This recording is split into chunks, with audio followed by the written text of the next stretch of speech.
PA Books is a production of PCN, a nonprofit television network. Listeners like you make our programming possible. To learn more about PCN's mission and to support PCN with a donation, visit PCNTV.com. This link and others can be found in our show notes. We appreciate your support. Welcome to the PA Books podcast. I'm Phil Beckman. PA Books features interviews with authors of books about Pennsylvania history, culture, and people. In this episode, we follow the careers of boxing great Joe Louis and Pittsburgh's Billy Conn, leading up to their fight at Madison Square Garden in 1941. Our guest is Ed Gruver, author of Joe Louis versus Billy Conn, Boxing's Unforgettable Summer of 1941.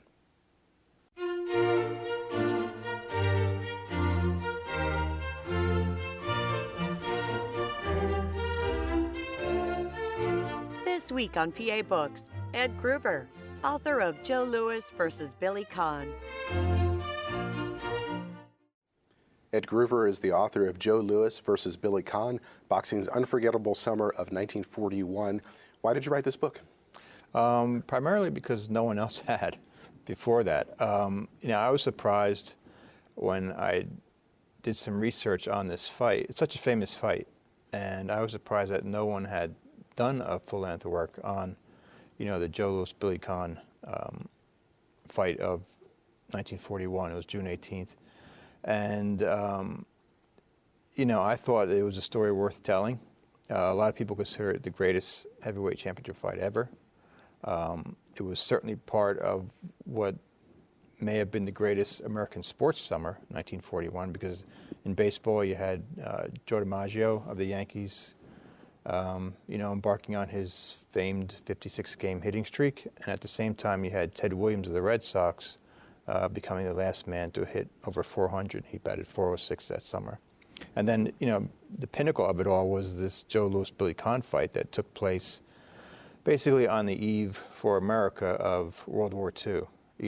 6 months later, the Japanese bombed Pearl Harbor, and then everything changed for the United States. Other countries at this point were already involved in the Second War, but this was like the last summer of normalcy for the U.S. until the war ended in 45. How do you research a book like this? Were you able to talk to family members and get personal reminiscences from people? Yeah, I was. Tim Conn, who wrote the foreword for the book, was a tremendous help. One of the first things I did was contact him, and was able to, he and I worked together on the book, from start to finish. I would send him emails or talk with him on the phone about, making sure the facts are correct, getting his thoughts and insight on his dad and family members. He watched the fight numerous times with his dad, and he was able to provide insight as to what his dad was thinking as the fight was going on, which was really valuable. And I also spoke with Joe Louis Jr., which was a tremendous thing to do. Again, for the same reason it was great to speak with Tim Conn, is that, Joe Jr. was able to provide me with some great insight into his dad, maybe things that, he hadn't told other people or people didn't generally know. And then I also spoke with some boxing writers and experts, boxing historians, who were able to shed some, historical perspective on that particular fight and on the careers of both of these fighters, who are both in the Hall of Fame, the Boxing Hall of Fame, and are generally considered, arguably, the greatest at their respective weight classes. A lot of people consider Joe Louis the greatest heavyweight champion ever, and a lot of people also consider Billy Conn the greatest light heavyweight champion ever.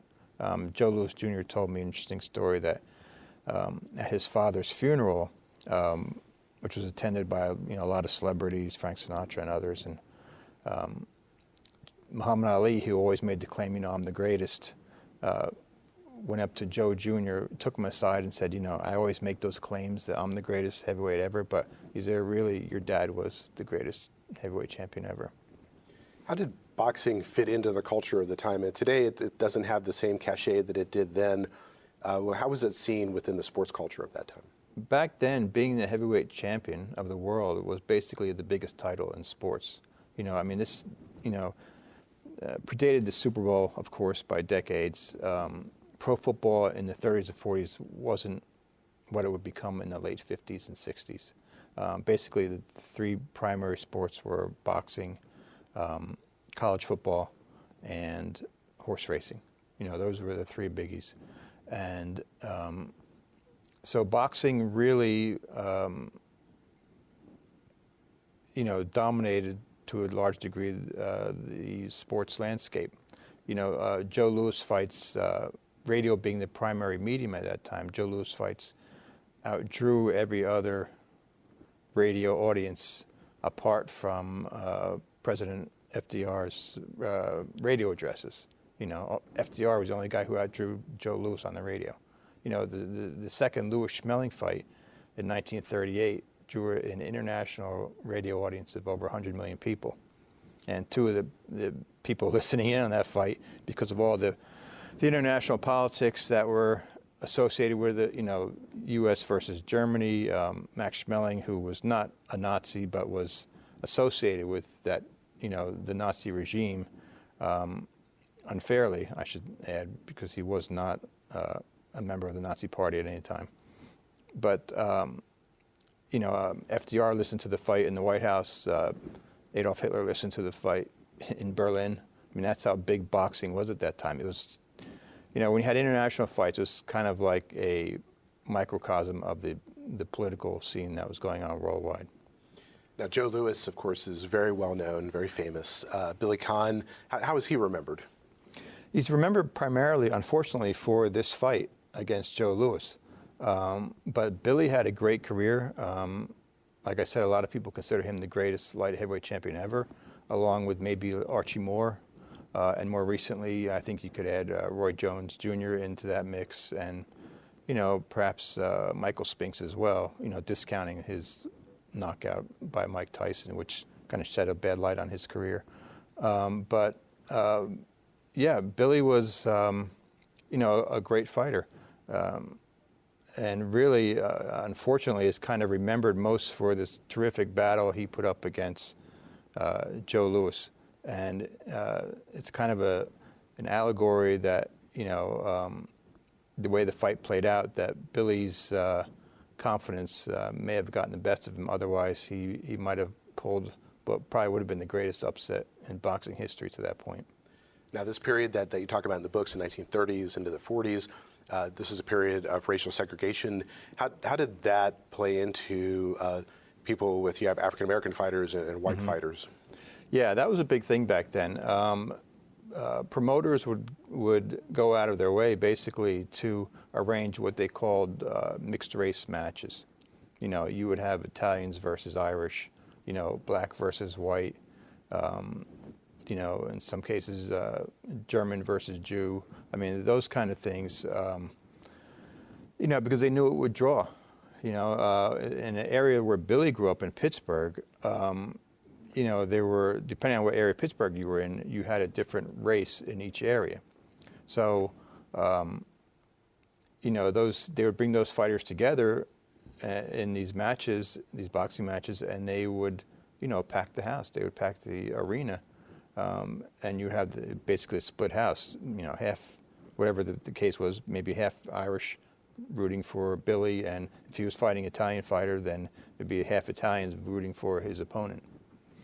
Well, let's talk about these two fighters and kind of where they grew up. Joe Louis, where was he from? He was from Alabama originally. His father was a sharecropper. When Joe was 2 years old, he was the seventh of 8 children, born to Monroe and Lily Barrow. And when he was just 2 years old, his father was committed to what was basically like an insane asylum. His mother was told after a couple years that his father had died in the institution. That turned out to be erroneous. He lived for another 20 years, unbeknownst to the family. She remarried, and the person she remarried, Pat Brooks, had a large family of his own. So you had, Joe now became a part of a family that had 16 children. And it was kind of like the Brady Bunch, like ×3 almost, And they moved from Alabama to Detroit. as a lot of people did at that time, because of, they would move to the industrial Midwest because of the jobs, the factory jobs and everything else. They could make more money doing that than they could, picking cotton, working the fields. Now, you say in the book that before he was boxing, he was playing the violin. How did that work out for him? His mom wanted him to do that. She would pay for his violin lessons out of whatever money she could scrape together. And, he didn't like that at all. He would take the money that she was giving him for violin lessons and pay dues at the local gym to box. And, that's actually how his full name was Joe Louis Barrow. And to hide the fact that he was boxing from his parents, he dropped the Barrow and boxed under the name Joe Louis, so that if they happened to read in the next day's newspaper that, in these amateur fights that Joe Louis won, they didn't, maybe connect it to the fact that it was actually him, because he had dropped the Barrow. Now, you say in the book that Joe Louis would rather have been playing baseball. Yeah, he was a big baseball guy. He loved baseball. Was almost talked into by Gus Greenlee, who was the owner of the famed Pittsburgh Crawfords Negro League team.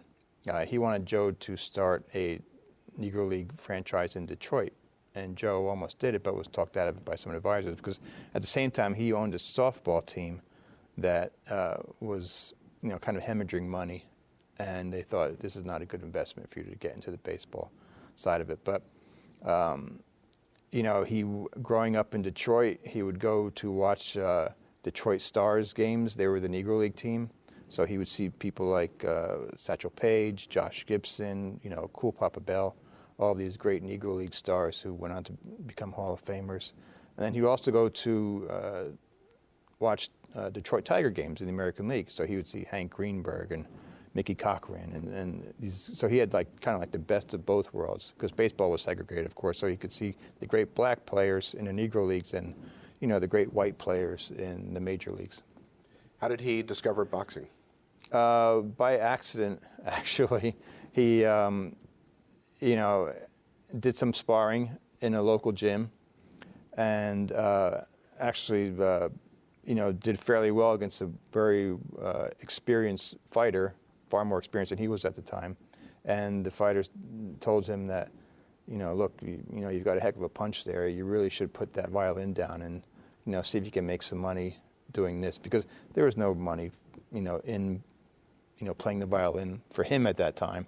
But he could make money, what they called merchandise checks. So if he would box in local tournaments, he might get anywhere from $5 to $25 merchandise checks, which went a long way at that time to help his family put food on the table. And the period we're talking about is the Great Depression, right? Exactly, yes. Let's talk about Billy Conn. Where did he grow up? Grew up in Pittsburgh. Lived in Pittsburgh his entire life. Never moved out of the area. Was close friends with Art Rooney, the Steelers owner. Really, in the late 30s, when Billy was light heavyweight champion, he kind of just owned Pittsburgh. I mean, he was the man in Pittsburgh, not only in Pittsburgh sports, but everybody knew him. His career was based out of Pittsburgh. He had a lot of fights there, and he was a Pittsburgh guy through and through. He was known as a boxer, but as this particular fight showed, that he was also a guy who, could step up and punch when he needed to, and would go for a knockout when he needed to. But yeah, he and his brother Jackie were both boxers. And, Billy would say that from the time he was young, fighting was all he really wanted to do. No interest in school. Eventually dropped out of school. He would say that, he started fighting in back alleys and had to graduate to fighting in the streets of Pittsburgh. It was like a progression. And then from the streets, he went into local gyms and, began fighting there. But he never fought as an amateur. When he started training with Johnny Ray, who's another Pittsburgh guy and a Pittsburgh well-known trainer in that area, they fought only for money. Johnny would tell him, we don't need a tin watch. We want to make money right from the start. So Billy's career at the start was kind of spotty. But that was only because he was fighting more experienced boxers. So, what kind of training would these two men have had as they were coming of age? What would it have been like to be in the gym and training during that period? Busy. Boxing gyms back then were, almost overflowing with fighters because it was during the Great Depression, and it was seen as a way out and a way to make some quick money and some, if you get good enough, serious money. But they both had to prove themselves. Joe eventually, he did fight as an amateur, won Golden Gloves tournaments in and around Detroit, went national with the Golden Gloves, went national with the AAU, was an AAU champion before he turned pro. And, it was basically, like Billy said, it was a school of hard knocks. They learned, it was on-the-job training. And, you had to prove yourself in the gym every day. And that's what Billy did. He was kind of small and thin when he was younger. So the older boys in the gym, the bigger boys, would kind of like push him to the side and say, this isn't for you or what have you. And Billy would always stand up and say, hey, give me a couple minutes in the ring and I'll show you what I can do. And finally, Johnny Ray said, okay, let's see what you can do. He put him in the ring with a more experienced fighter, and the kid couldn't lay a hand on Billy, couldn't lay a glove on him. And from that point on, Johnny Ray was like, this boy's something special. Who was John Roxborough? He was one of Joe Louis's co-owners, along with Julian Black. They were both reputed racketeers in the Midwest. Roxborough was also a real estate agent, and he had a stable of fighters, as did Julian Black. Roxborough was from Detroit. Black was from Chicago, but they knew each other. They were business associates. And Roxborough would take under his wing black fighters in the Detroit area. And not only for sports, but he would get them into colleges, if that was the direction they wanted to go and if they could qualify. And so he and Black became Joe's co-managers, and they hired Jack Blackburn to be his trainer. And Blackburn, at that point, had already coached or helped coach at least 3 fighters to world titles. They were all white fighters, and so Blackburn, who had a black man and had been a very good fighter in his own right, was skeptical about taking on Lewis because he didn't think that a black fighter was going to get an opportunity anytime soon to fight for the title. Blackburn had been a contemporary of the first black heavyweight champion, Jack Johnson, who was champion from 1908 to 1915. And Johnson's antics in and out of the ring, basically kind of like thumbing his nose at white America at that time, had so angered the public and so scared all promoters that a mixed race match for the heavyweight title was not allowed again until Joe Louis fought Jimmy Braddock, the famed Cinderella Man, in 1937. So from 1915 to 37, a span of 22 years, over 3 decades, no black man was allowed to fight for the heavyweight title. So Blackburn was skeptical at taking on Louis because he said, you can only go so far. They're not going to let a black man fight for the title.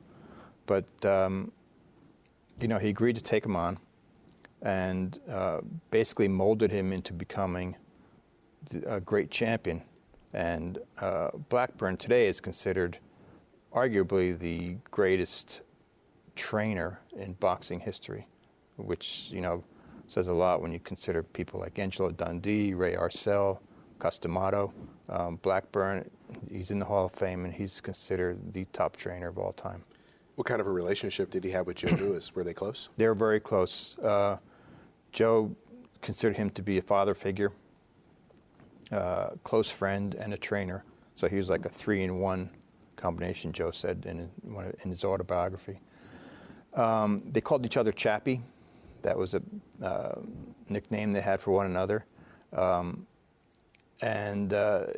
Blackburn was a tough guy. He was a disciplinarian. He had spent time in prison, did 5 years in prison on a murder rap, was let go on, for good behavior, and because he became friends with the warden, he would teach the warden's boys the finer points of boxing. And but he had a long scar on his face from a barroom brawl. I guess it was a liquor bottle that cut him. And he was, he had a weakness for alcohol, which, hurt him at times because it left him in very dark moods. But he and Lewis got along very well. Lewis never really questioned anything that Blackburn told him, followed his instructions to the letter. Blackburn, took a very raw talent that Lewis was and molded him into this, basically what people considered an almost indestructible fighting machine. Lewis could box and punch. He kind of combined the best talents of the fighters who had come before him. Blackburn was also a great strategist. He would study Lewis's opponents in person prior to, the fight against Joe, and would, diagnose their strengths and weaknesses and come back and put together a fight plan for Lewis. And they would follow it, and, it worked.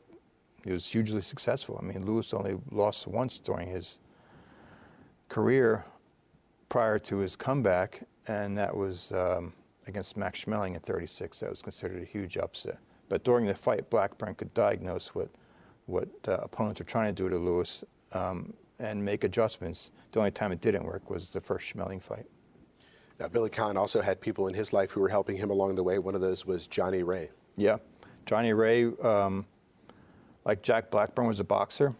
Blackburn had fought as a lightweight. Ray was a featherweight. And Ray, similar to Blackburn, also had a weakness for the bottle. He was given to moonshine whiskey. So Billy Conn called him Moon for short. That was his nickname for Johnny Ray. But Billy would always say that Johnny Ray knew more drunk than most people do sober about boxing. And, contrary to the relationship that Joe had with Jack Blackburn, Billy and Johnny Ray argued a lot. They had kind of a contentious relationship, but it was still very much like father and son. But they argued a lot more than I think Joe and Jack Blackburn did. But Johnny was a tremendous boxer in his own right. He was never stopped in a career that spanned years and numerous fights, over 100 fights, I believe. And, was a strategist, maybe not to the extent that Blackburn was, but a good strategist in his own right. And, there are some feelings about whether Billy made Johnny Ray or Johnny Ray made Billy, but I think it was a two-way street. I think they helped each other out. Now, you also mentioned in the book that Billy Conn worked in the corner of Joe Lewis's corner during a fight when he was in Pittsburgh. Talk about that. Yeah. Billy was 17 at the time. Joe came to Pittsburgh, one of his early fights, one of his early pro fights, and Billy worked, what they called the spit bucket, in between rounds. When the fighters, wash out their mouth before they get the mouthpiece back in. That was Billy's job of working the corner that night. And, he liked Joe, took immediate liking to him. The feeling was Joe liked Billy as well. And it's kind of ironic that, several years after this fight, they would then, their next meeting would be for the heavyweight championship. Now, another figure in Billy Conn's life was Freddie Fierro. Yeah, Was he was his trainer. Johnny Ray brought him in prior to Billy's fight with Emilio Bettina for the light heavyweight championship. That was the first time he brought him in because Johnny thought that Billy needed Freddie's expertise about, how to beat Emilio. Emilio was a southpaw, and southpaw fighters give what they call orthodox fighters trouble because an orthodox fighter leads with his left hand, southpaw fighter leads with his right.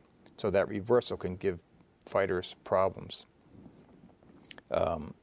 So they brought, Johnny brought Freddie Fierro in to work with Billy on this, how to deal with the southpaw, and also, to help him develop more punching power. So at the first meeting, Freddie was kind of a heavy-set fellow, and Billy would refer to him as fat. He'd say, "How you fat? How you doing?" And Freddie was like, "What's all this fat stuff you're talking about?" And Billy was a very cocky, very confident guy. Spoke his mind. He said, "I don't know. You just kind of look fat to me. That's all." What kind of style did each of these boxers have in the ring? You mentioned that Billy Conn liked to insult his opponents. Mm-hmm. Yeah, he was a talker. Freddie Fierro said once that nobody could cuss like Billy Conn, especially in the ring. He was an interesting guy because he was, kind of like Hollywood handsome. I mean, he didn't look like a fighter. He actually made a movie of his own life and starred in it. It's called The Pittsburgh Kid. And, he was like the glamour boy of boxing, very good-looking guy. They say men adored him or men admired him and ladies adored him. That's basically how it was. His style was, he was a boxer. He wasn't very big even by light heavy standards. Light heavyweight limit is 175 pounds. Billy might weigh anywhere from, 168, 169 to, 175. His best work, ironically, might have been when he was a middleweight. A lot of boxing historians feel that Billy was best at the middleweight level before turning light heavy.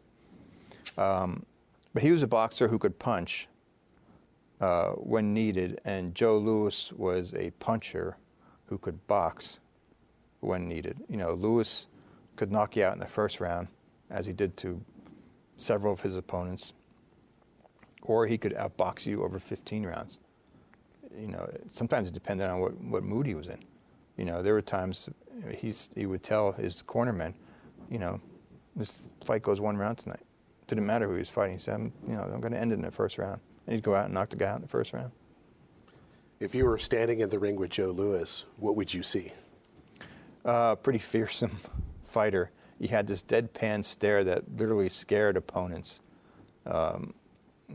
He was kind of like, he was an intimidator, maybe without trying to be, but he intimidated opponents in a manner that, Sonny Liston intimidated opponents, Mike Tyson intimidated opponents.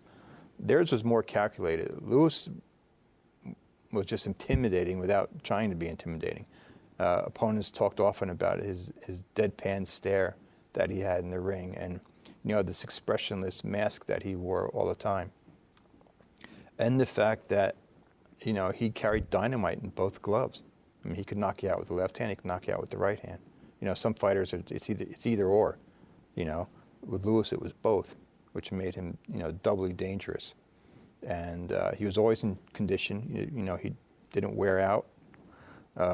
He could, like I said, he could box 15 rounds at a quick pace without, really tiring. So he seemingly had, little to no weaknesses. We'll be back in a moment with the PA Books Podcast. Enjoying this podcast? Please support PCN with a donation at pcntv.com. This link and others can be found in our show notes. We appreciate your support. Now, at the beginning of one of your chapters, you asked the question, what would it feel like to get hit by Joe Louis? Did his opponents ever tell us what it felt like? Yeah. They all did. One opponent said it was, Jimmy Braddock said it was like getting a light bulb shoved in your face and having it break. Others said it was like getting hit with a sledgehammer.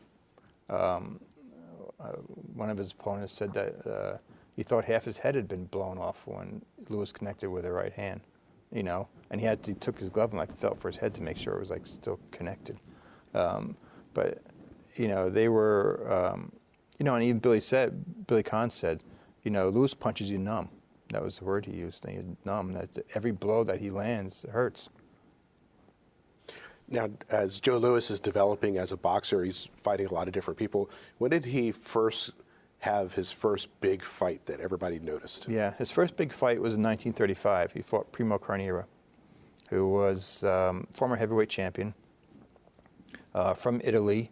He was touted as a symbol of Italian strength by Italy's dictator, Benito Mussolini. And so you had this fight of international scale because you had, the Italians at that point, because of Mussolini, were getting involved in, skirmishes around the country. One of them involved the Ethiopians. So we had this fight where, Joe Louis was seen as because he was black, was seen as the symbol of Ethiopians or black people, and Primo Carnera was seen as a symbol of Italy and fascism. And there was protests to the point where they actually almost called the fight off. It was being held in New York, in Yankee Stadium. But they decided to let the fight go on, and that was really the first big fight that Louis had. It was also his first fight in New York City, in Yankee Stadium. And Carnera was a huge guy. He was like 6'6", 250 pounds. So he kind of dwarfed Louis, who was 6'2", 202 pounds. But, Louis was the better fighter, and he stopped Carnera in 6 rounds.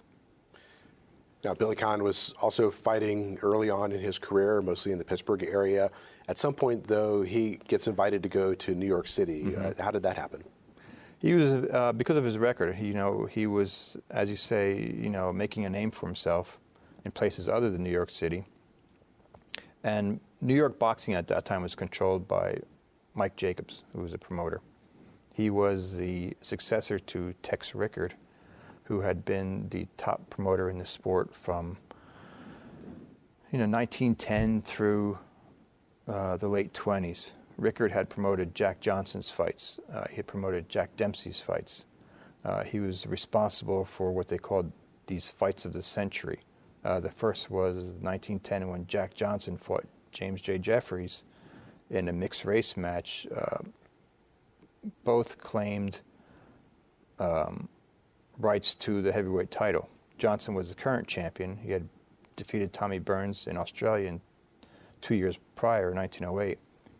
James J. Jeffries had retired as undefeated champion prior to that, so he had never been defeated in the ring. So people still considered him to be the heavyweight champion. So, but he was, deep into retirement when they arranged for this match. And it was basically a match that was arranged because white America was upset that there was a black heavyweight champion, and they said this can't be. We have to bring Jim Jeffries out of retirement to reclaim the crown from Jack Johnson. And one of the leading proponents of this was the famous writer Jack London, who was a sports writer at that time. Later on, become an author, and he was one of the people spearheading this movement to bring Jim Jeffries out of retirement to reclaim the stature of the white race in boxing. So Rickard was involved in that. He was involved in the Dempsey-Tunney $1 million fights, the Dempsey-Carpentier fight of the century. And so Mike Jacobs followed up and was the successor to Tex Rickard. And, someone brought Billy to Mike Jacobs' attention. and said, there's this kid, he's a crowd favorite. He'll put, people in the seats here in New York in the Garden, and let's sign him to a fight. So they did, and the crowds loved him. I mean, he had this magnetism, this style that people really enjoyed watching. As I said, he was a handsome guy who was a tremendous boxer, and people liked his style. They liked the way he fought. He was, he kind of would play to the crowd. He was always kind of like smiling and smirking, and he talking to his opponents. And at that time, they had the ring microphones were like hanging out not too far above the ring itself. So you would have Billy and his opponent engaging in these conversations while they were fighting, and usually it was some pretty strong words on both sides. But the crowds loved it. They loved when the two fighters were insulting each other, or if it was a match between Billy, an Irishman, and Bettina, an Italian, the insults that they were hurling back weren't politically correct, especially looking back now, but crowds loved it. And Mike Jacobs, he was called Uncle Mike by the fighters that he promoted, but he was never really close to many of them. Even Joe Louis, whose fights he promoted, they weren't that close, but Mike Jacobs fell in love with Billy Conn. And he was like, he would sit ringside, which he never did for any other fighter, and cheer on Billy, right from the ringside. That Billy was his guy. Now, for Joe Louis, another big fight on his way to eventually become heavyweight champion was with Max Baer. Mm-hmm. What happened there? Max Baer was another former champ. You had the string of former champs when Louis was coming up, who were brought in as name opponents for Joe. They were still good fighters, but they weren't of his caliber. And Max Baer was considered by many to be the hardest hitting heavyweight since Dempsey. In fact, Dempsey often worked Baer's corner. The two men were close. Baer idolized Dempsey, and Dempsey saw some of himself in Max Baer because he could hit so hard. And so they signed for this fight in Yankee Stadium. And Baer, unfortunately, had hand injuries that were costing him a lot of his punching power. In fact, he wanted to call the fight off because his hand, the night of the fight, was throbbing so much that it was causing him so much pain. And Dempsey said, look, there are 95,000 people in Yankee Stadium right now. You can't call the fight off. You either fight Louis in the ring or you fight me in the dressing room right now. So Baer, went out. He got some Novocaine shots in his hand, went out, and Louis dominated the fight. It only went 4 rounds. But Baer had never been knocked down prior to facing Louis. Joe dropped him in the 3rd round,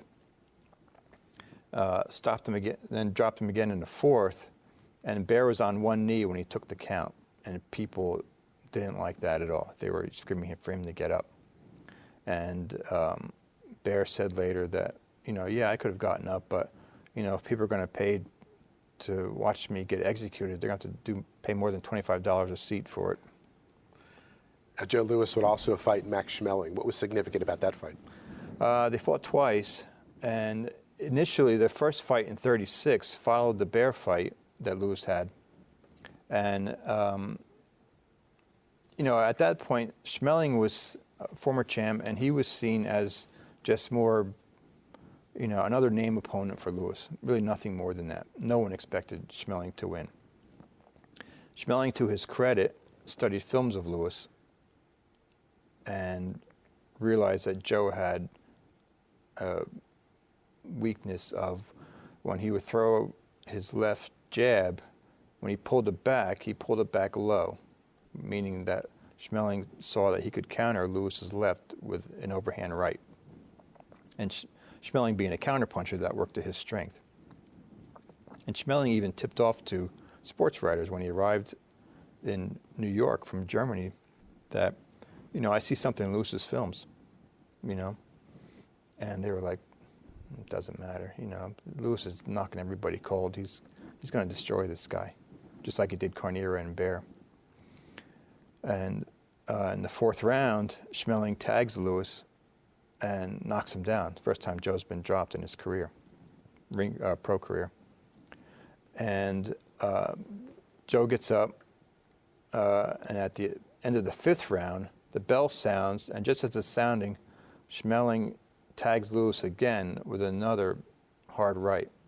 And a lot of people started crying foul, that should have been, Schmeling should have been DQ'd for that. But it was so close to the bell that he really couldn't disqualify him for that. But the blow at the end of the 5th and the blow in the 4th really left Lewis dazed for the remainder of the fight. And Schmeling just continued to pound him for the next 7 rounds. Finally, it was a scheduled 15-round fight. He knocked Joe down again in the 12th, and this time Lewis didn't get up. And Joe's mother, Lily Barrow, was in the Yankee Stadium crowd that night, and she had a hysterical crying fit because of the beating her son was taking. She started screaming, "My God, they're gonna, he's gonna get killed." She had to be escorted out of the stadium, and Joe was in such a state that he didn't even remember the knockout. He didn't remember being helped back to his corner or being helped back to the dressing room afterward. At what point does Joe Louis become heavyweight champion? Becomes heavyweight champion a year later. Jimmy Braddock, who was called the Cinderella Man for his rags to riches life story, he had defeated Max Baer in a huge upset in 1935.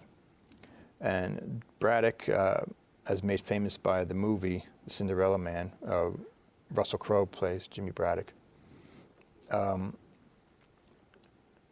He was a guy who knew bread lines. He knew soup lines of the Great Depression. He was a good boxer, wasn't a great fighter, so he had to supplement his income in other ways, working in factories and a lot of blue-collar jobs. And he knew hard times. And when he won the title from Baer in this huge upset, he sat on it because he just, he wasn't going to risk losing it that quickly. So he waited a couple of years, and his first defense was against Joe Louis. And that fight came about because they had some intense negotiations between the two camps. Braddock at the time was also being called upon to defend against Schmeling, because Schmeling, virtuous victory over Louis, was considered the top challenger. But because of the situation with Nazi Germany, American boxing people were concerned that if Schmeling beat Braddock, which was a very real possibility, he would take the title back to Germany, and that would be it. You'd never see it again, at least for the duration of the war.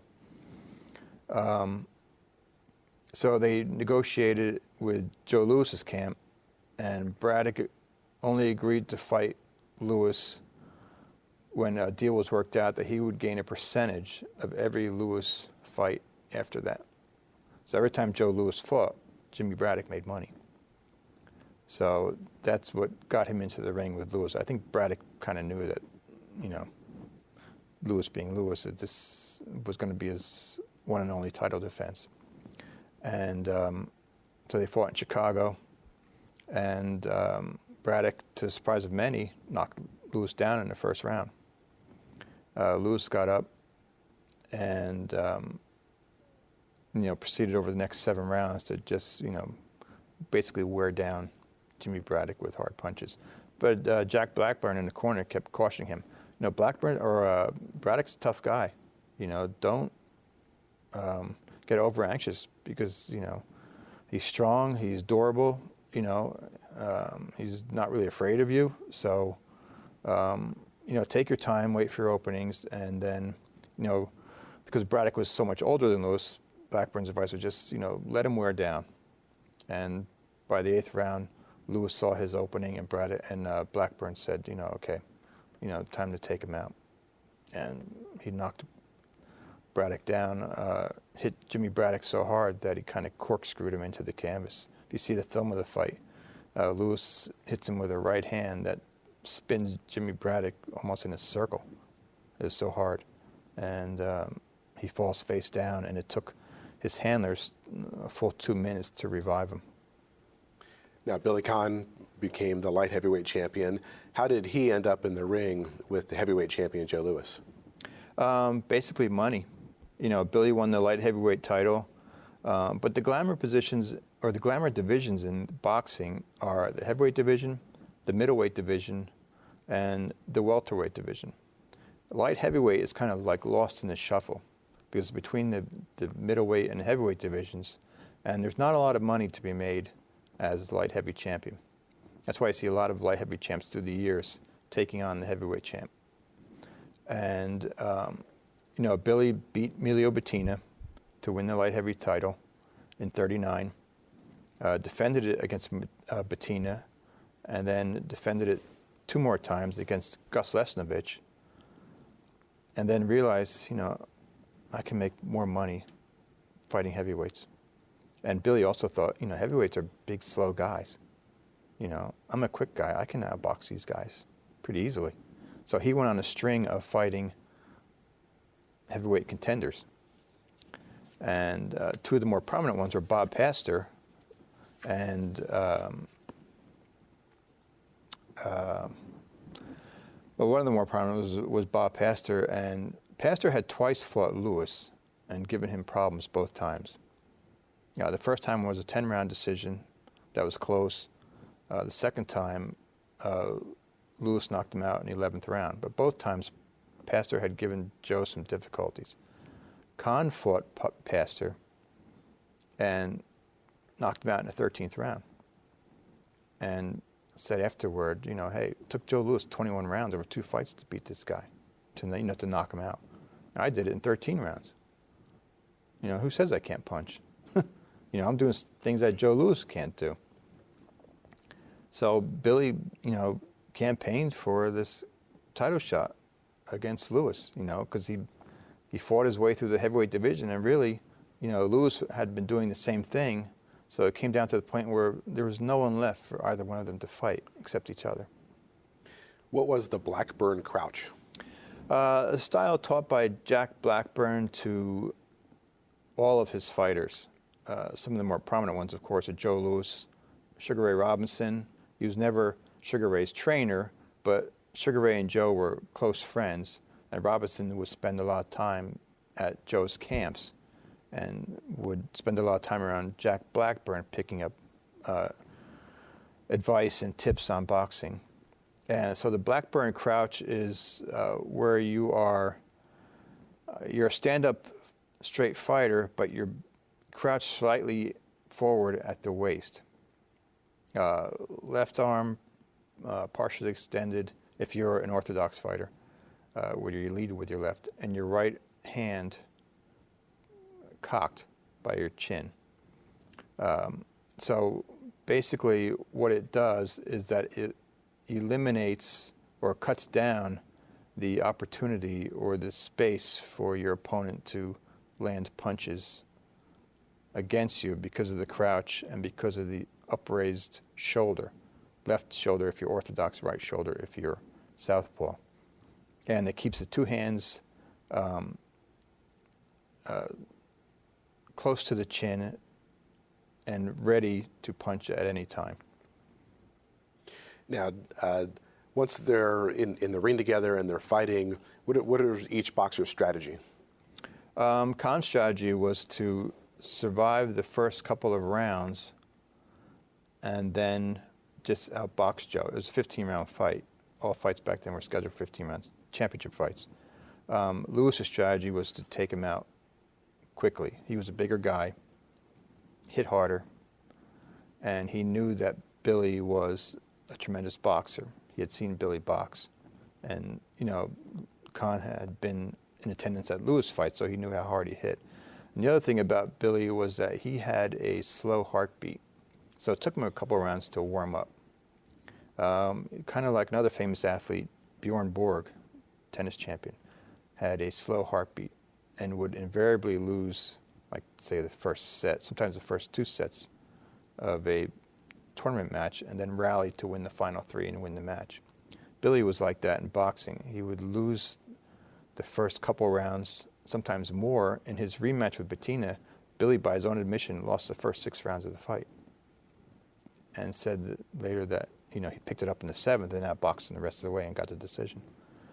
But a slow start against Lewis could be disastrous because of Joe's power and because of the number of first, second round knockouts on his ring record. So his plan was to stay away for the first couple of rounds, until he got warmed up, until he got up to speed, and just to try to avoid Joe's punching power. And his strategy was to, take Lewis into deep waters, take him into the 10th, 11th, 12th, 13th, 14th round, and just keep outboxing him.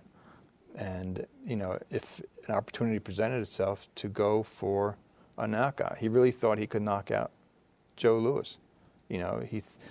Billy thought that Joe was a little past his prime by 41. He had pegged Lewis's prime as 38. We knocked out Schmeling, and 39 we knocked out Galento, 2-ton Tony Galento. So he thought Lewis was a little past it. And Lewis also had been on what they called the Bum of the Month campaign, where he fought 6 fights in as many months. And that was done by Mike Jacobs to, try to bring in as much money as possible prior to what everyone expected was going to be America's entrance into the war, where the title would basically be frozen after that. So Billy thought that Joe's Bum of the Month campaign had kind of left him stale, and overworked. And he would say, I can knock this guy out. He had seen Lewis hurt by other fighters, and he said that, his whole thing was, I don't want to just beat Joe Louis. I want to beat him at his own game, which was knockouts. And he said, someday when I'm walking with my wife on Ocean City, New Jersey boardwalks, people will stop and say, there goes Billy Conn, who not only beat Joe Louis, there goes Billy Conn, who knocked out Joe Louis. So how did the fight unfold? Kind of according to Billy's plans. He lost the first couple rounds. Joe, kind of beat a steady tattoo on Billy's rib. And when you watch the fight, you can see that Billy was a little nervous at the beginning, because now he's actually facing this guy, for the first time in the ring. And as I said, Lewis's, appearance in the ring and his reputation literally scared many opponents. And Billy wasn't scared, but he was cautious. He knew what he was dealing with. So he drops the first couple rounds to Joe. Third round, he starts to turn it around. He starts to gain confidence. He's up to speed now. He outboxes Lewis in rounds 3 and 4. Lewis comes back, wins the 5th round, and then Billy goes on a string where he wins 4 rounds in a row. And he's ecstatic at this point. He goes back to his corner. He's telling his cornerman, "Hey, I got this guy." He's openly taunting Lewis. He'd jab Lewis and say, "Hey, how'd you like that one, Joe?"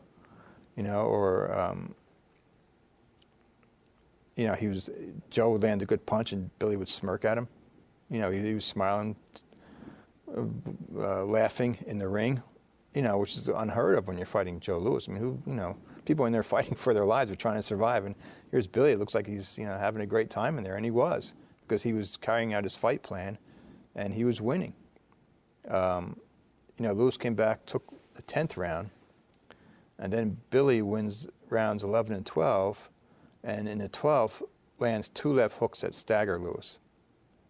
And Joe is literally grabbing Billy to stay upright, trying to hold on. And the crowd at the Polo Grounds is in an uproar. And Billy bounces back to his corner. He said, I'm going to knock this guy out the next round. So how did the fight end up? Interestingly enough, at the same time that Billy was boasting to his cornerman that, I'm going to knock this guy out in the 13th, Jack Blackburn was screaming at Lewis in his corner that you're too far behind. You can't win a decision. Some of the Lewis was trailing on all three scorecards by as many as 8 rounds to 4 after 12. Another judge had it 7-5. So all Billy really had to do was win the last couple of rounds, and he was going to win the decision, because there was no way Joe could win at that point unless he knocked him out. And that's what Blackburn was telling him. You've got to knock this guy out. You're too far behind. And Joe recalled in an interview years later saying, you know what, forget it. Forget the decision. I'm just going to go out and knock him out this round. So they both went out for the 13th looking for a KO. And when they first went out and met each other in the 13th round, Billy told Joe, hey, Joe, you're in for a fight tonight. And Joe's like, yeah, I know it. But then Joe said later that he thought to himself, we'll see. We'll see what happens. And, the fight went back and forth in the 13th. And then Joe was a smart guy. He was a strategist in the ring. He could see what opponents were doing and could figure out ways to combat it. So he had picked up a flaw in Billy's style that he felt left Billy open for a counter right. So Billy started to throw a left hook, and Joe thought, this is it. This is what I was waiting for. So he stepped inside the left hook, hit Billy with a right that froze him, and then, followed up with a barrage of punches.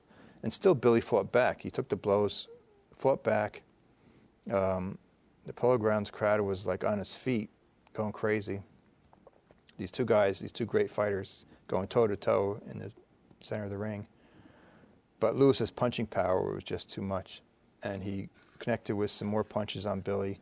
And the final 13 punches of the 13th round were all landed by Lewis. And they were all dynamite blows right on Billy's jaw.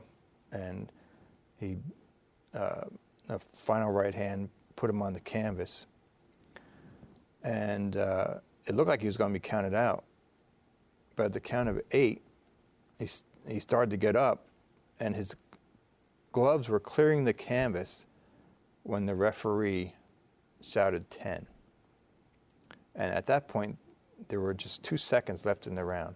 So if Billy could have survived that round, he would have had a full minute's respite to come back for the 14th. And that's where a lot of people say, what would have happened if first of all, if Billy's gloves actually cleared the canvas, he wouldn't have been counted out.